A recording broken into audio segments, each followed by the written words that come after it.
Maka berusahalah kamu untuk melakukan perintah Allah Subhanahu wa taala dan meninggalkan yang diharamkan oleh Allah Subhanahu wa taala. Wa in waqa'ta fi syai'in minha fatub ila Allah taala. Kalau seandainya kamu jatuh di dalam maksiat, maka segera taubat.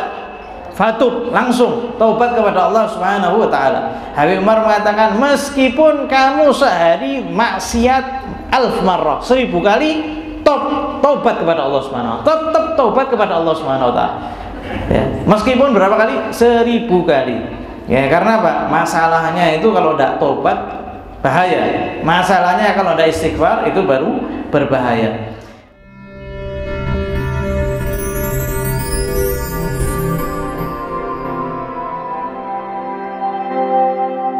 Alhamdulillah Rabbil Alamin. Wa bihi nasta'in ala umurid dunya wa din.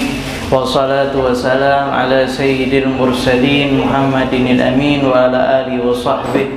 Rabbi shrah li sadri wa yassir li amri wahlul 'uqdatam min lisani yafqahu qawli wahdi qalbi wa saddid lisani bihaqqi sayyidina Muhammadin sallallahu alaihi wa alihi wa sahbihi wasallam. Allahumma salli wa sallim ala sayyidina Muhammad miftahi babi rahmatillah adada ma fi ilmillah salatan wa salaman daimaini bidawami mulkillah wa ala alihi wa sahbihi amma ba'd. Alhamdulillah, kita lanjutkan kembali daripada pembacaan kitab An-Nasaihud Diniyah karya Al-Imam Abdullah bin Alwi Al-Haddad.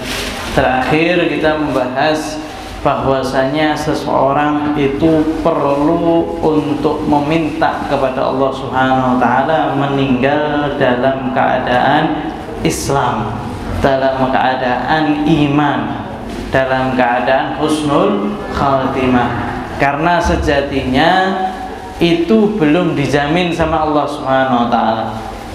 Kalau rezeki sudah dijamin sama Allah Subhanahu wa taala. Wa ma min dabbatin fil ardi illa 'ala Allahi rizquha.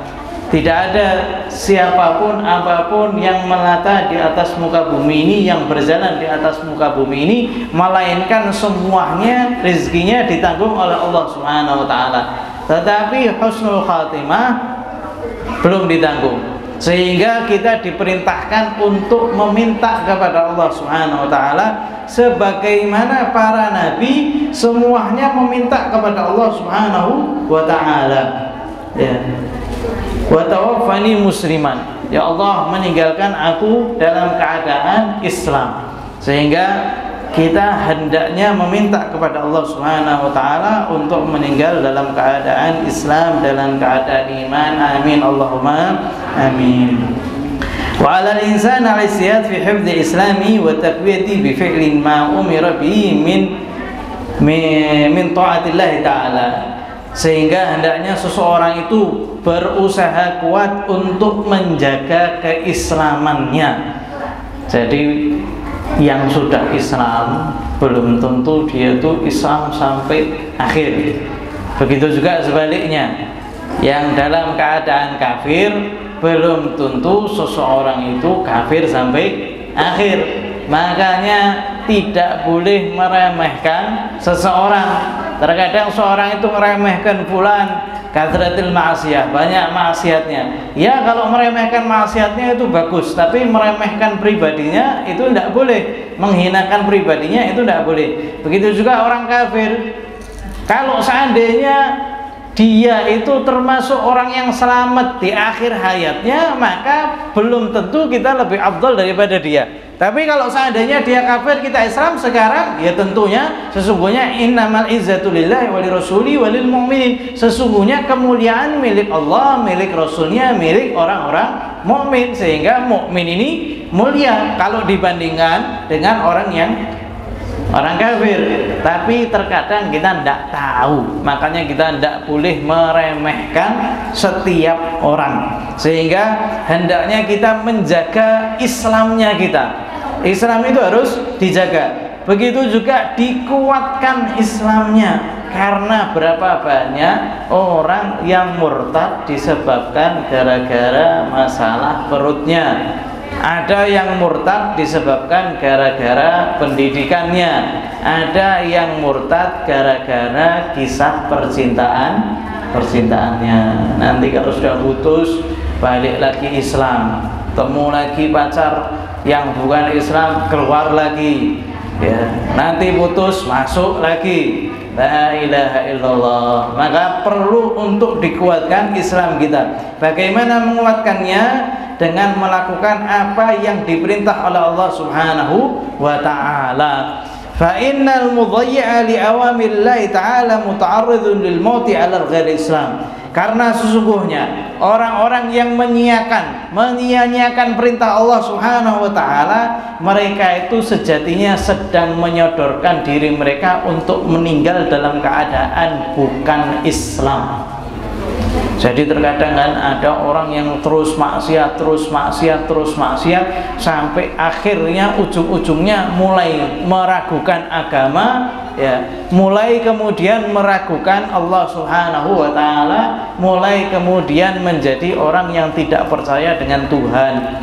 Awalnya apa? Awalnya meninggalkan sholat, lama-lama melakukan maksiat, lama-lama dicabut imannya oleh Allah Subhanahu wa ta'ala, waliyadzubillah. Jadi jangan heran kalau seandainya seorang itu keluar daripada agama Islam setelah dia itu meninggalkan daripada apa yang diperintah oleh Allah Subhanahu wa ta'ala. Kenapa?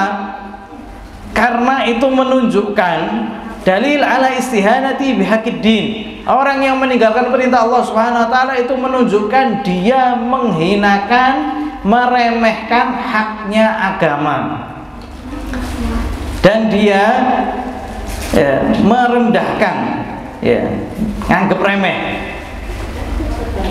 sehingga akhirnya dicabut oleh Allah Subhanahu wa ta'ala. Falyahdharil muslim min dzalika ghayatul hadar. Maka muslim hendaknya berhati-hati masalah ini. Jadi ketika seorang meninggalkan perintah Allah Subhanahu wa ta'ala, bukan masalah yang mudah. Dia sudah meremehkan agama, meremehkan hak Allah Subhanahu wa ta'ala. Apalagi kalau seandainya terus-menerus, ya, ini lebih bahaya lagi. Wa alaihi aidan an yujanibal ma'asi wal atham fa inna tud'iful islam wa tuhinhu. Dan hendaknya seseorang itu juga menjauhkan daripada maksiat dan dosa-dosa, karena maksiat dan dosa itu melemahkan Islam. Ya, tadi yang kita bicarakan. Pertama, meninggalkan sholat, lama-lama dia meninggalkan Islam karena dia itu menghinakan Islam. Ya, ketika maksiat wa tuzalzilu qaidahu wa tu'ridu lisalbi indal maut. Karena ketika seorang itu maksiat, maka dia mengoyak daripada tiang-tiang agama yang akhirnya apa? Dicabut imannya.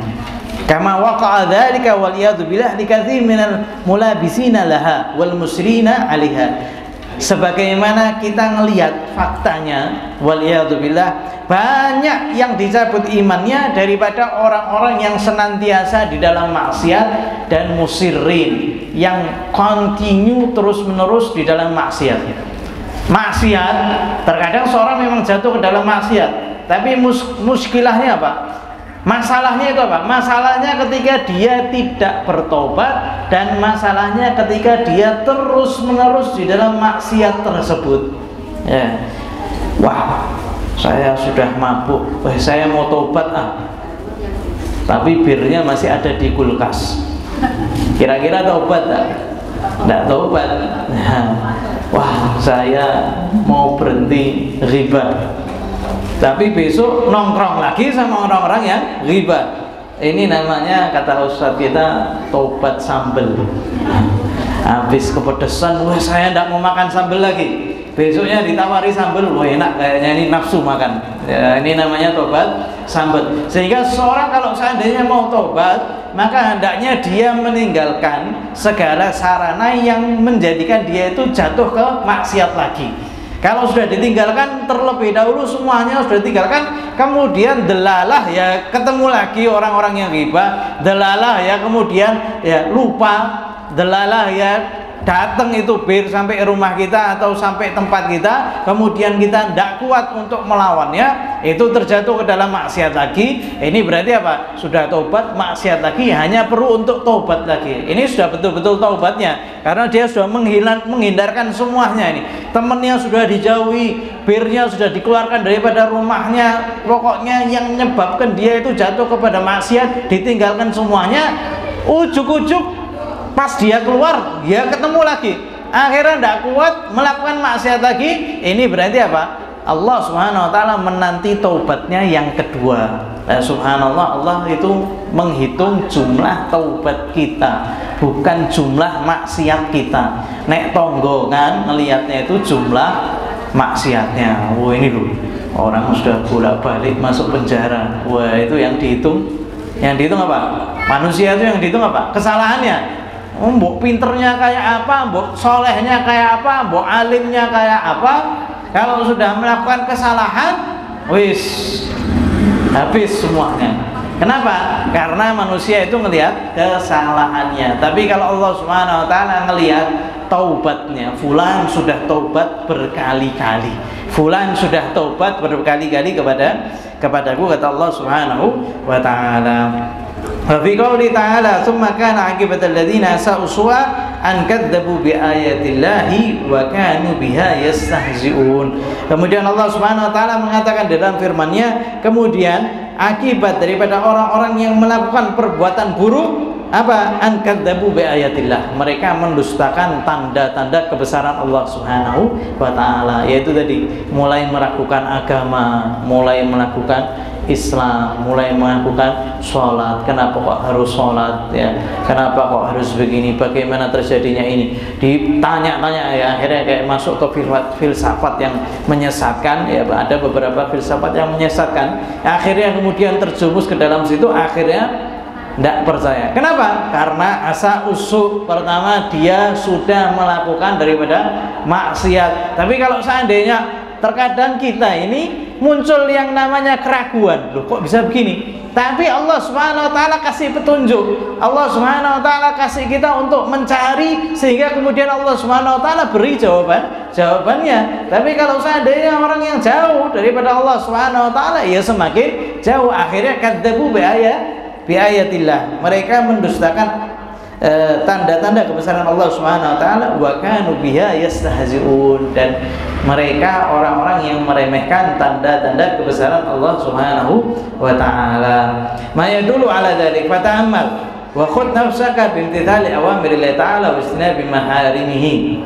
Ya, maka berusahalah kamu untuk melakukan perintah Allah Subhanahu wa taala dan meninggalkan yang diharamkan oleh Allah Subhanahu wa taala.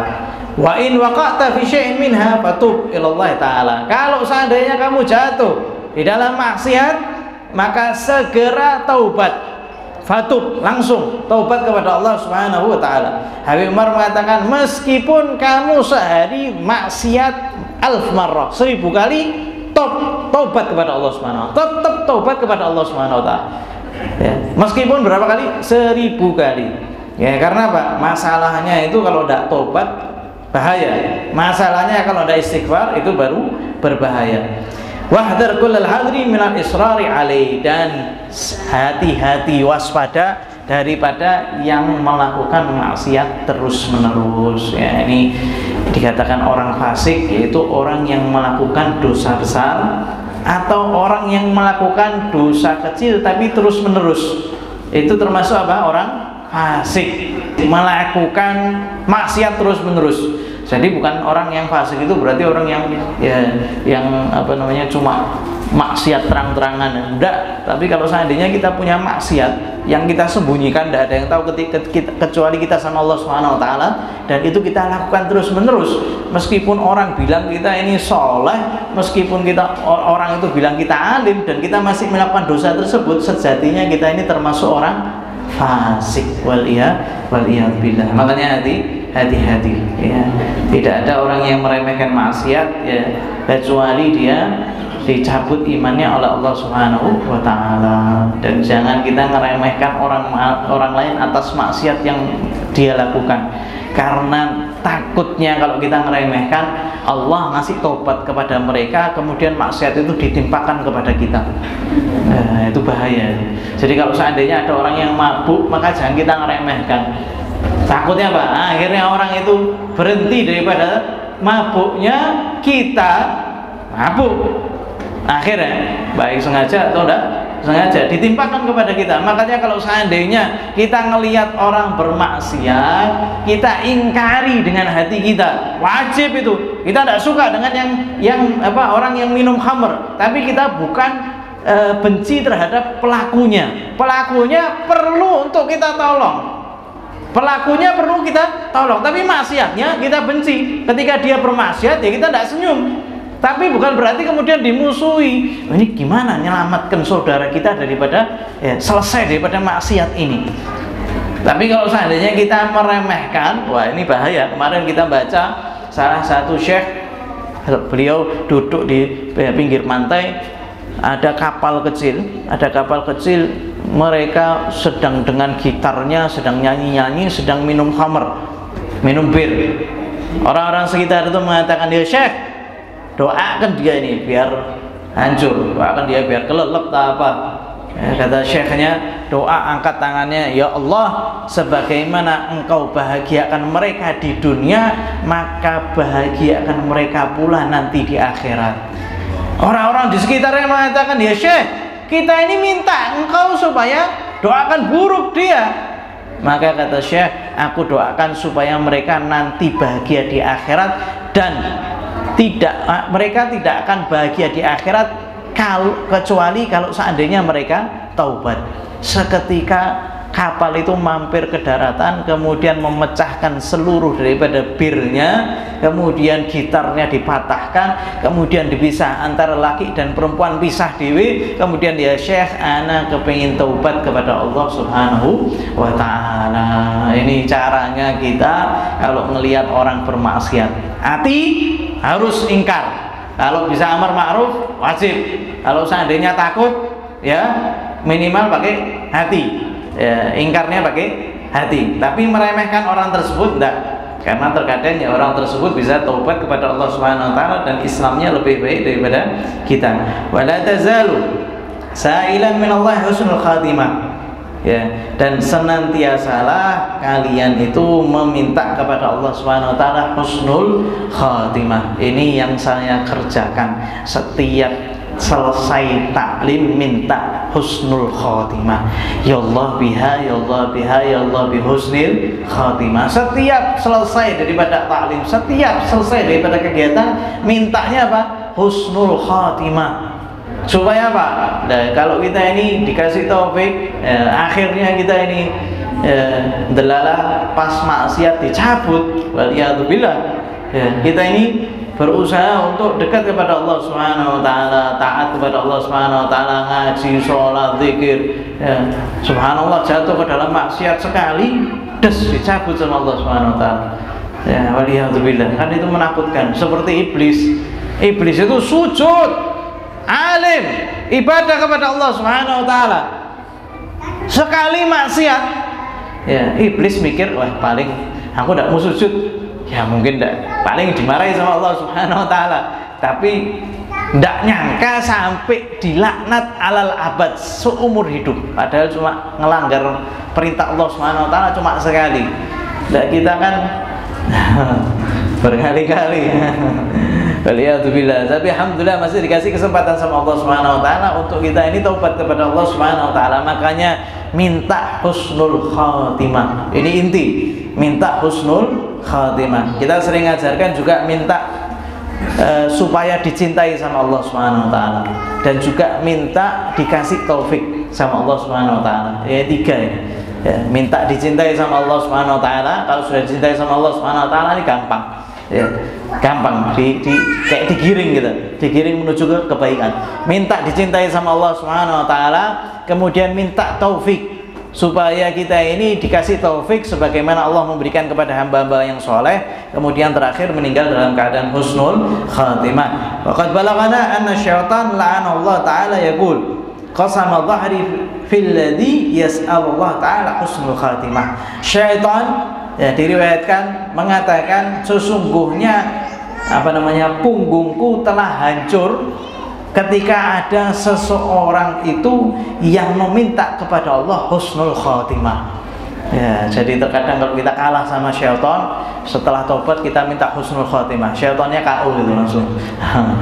Ya, minta husnul khotimah. Kemudian Imam Haddad mengatakan, ya, dan kapan seseorang itu ujub dengan amalnya? Kalau seandainya dia ujub dengan amalnya, dia berarti ya menganggap meminta selamat dengan amalnya. Sedangkan orang yang husnul khatimah, minta husnul khatimah itu dia tidak tidak jagakan amalnya, ya, tapi meminta kepada Allah Subhanahu wa taala. Dan orang-orang yang meminta kepada Allah Subhanahu wa taala, kata Imam Haddad, mereka ini termasuk orang yang faham, qatfatin, ya, mereka juga termasuk orang yang cerdas. Semoga Allah Subhanahu wa taala menjauhkan kita daripada segala maksiat, dijadikan kita termasuk yang melakukan perintah Allah Subhanahu wa taala, dan semoga Allah Subhanahu wa taala memberikan kita taufik sebagaimana Allah Subhanahu wa taala memberikan kepada mereka hamba-hamba yang saleh di dalam bertaat kepada Allah Subhanahu wa taala. Semoga Allah Subhanahu wa taala menjadikan kita termasuk yang dicintai oleh Allah Subhanahu wa taala, mencintai Allah Subhanahu wa taala, dicintai oleh Rasulullah SAW, mencintai Rasulullah sallallahu alaihi wasallam. Semoga Allah Subhanahu wa taala mengakhiri usia kita dalam keadaan husnul khatimah. Mudah mengucapkan kalimat la ilaha illallah inda sakratul maut, ya Allah biha ya Allah biha ya Allah husnul khatimah, ya Allah biha ya Allah biha ya Allah husnul khatimah, ya Allah biha ya Allah biha ya Allah husnul khatimah. Sallallahu alaihi wasallam Muhammadin nabiyil ummi ala alihi wasallam. Walhamdulillah.